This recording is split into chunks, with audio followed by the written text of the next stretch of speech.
Mga katropa, bili akong bigas pangluto aming biyahe at kami natukod puro pila din haba ng pila.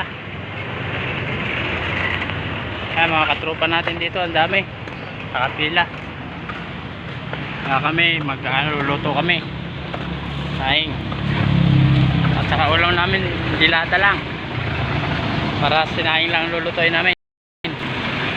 Mga katropa, dito na ako sa truck namin.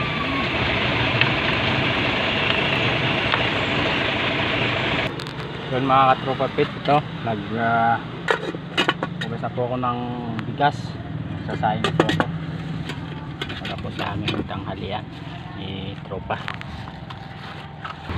Yun yung mga tropa, sisigyan ko na yung bala namin. Ayan, kinano ko sa loob ng kahon na malaki para hindi nangangin. Yan po namin sasalang yung sinaing namin. Ayan mga tropa, sinaing namin. Nakapagsaing na po ako, nakapagsalang na. Yan, hindi na po namin maluto. At yun yung kabady ko, mga tropa natin na driver kasama yung ginaya may CR. Walang tubig. Walang tubig. Doon nga, ano? Port.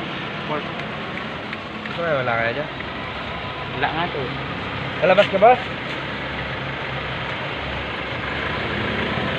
Nakaharang kami dito pa yung truck, yung pick up na harangan ng truck namin. Nahirapan tuloy si bossing mag U-turn. Ano yan mga tropa? Hintay na lang namin yung aming niluluto, sinaing. Magtatanghalian na. Sobrang init po dito. Grabe. Dito po kami sa gitna ng kalsada. Grabe init. Tropa ko, init na. Ilang init na init yan. May iba pang nararamdaman yan. Ay na ako pre. Baka naman check ko lalabas na. Ayaw pumunta sa port. Kalapit lang Baka hindi na umabot pare paglaglakad pa eh. Pare. Yan. Napakahaba pa ng pila mga tropa. Siguro hapon pa kami Tubig ba yan? Tubig? Tubigan ba yan? linisan nila yan. Tanong ang tubig yun, yung karwas. Ay makikip tayo.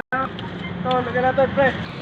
Yun mga tropa pets, thank you kay ate. Nakiigib po kami. Nakiigib po kami kay ate. Salamat po. Salamat. Ano po, pupunta po ako sa igipan namin. Saan po kuya ito may buhay? Ito kami sa loob. Yun, nandito pala ang puso. Thank you. At ayan na mga guys, ang puso. Pumba. Si Pumba. Yun. Ayun mga tropa, nakapag-igib na po tayo. Thank you. Nabali na po natin sa labas, pang-order